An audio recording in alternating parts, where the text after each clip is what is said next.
Hello viewers, welcome back to my channel. Today I will show you guys how to disable startup sound in Windows 11, PC or laptop. So you just need to follow me.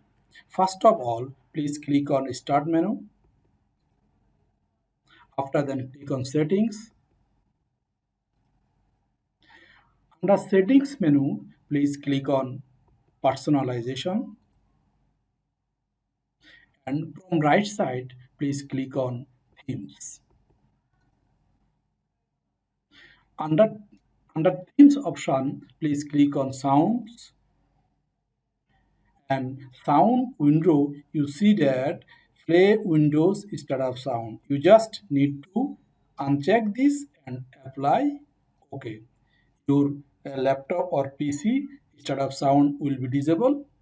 If you want to enable again, you just click on sounds and check this, apply OK. Your computer's instead of sound will be enabled again. I hope this video helpful for you. So please subscribe to my channel for more videos and thank you for watching.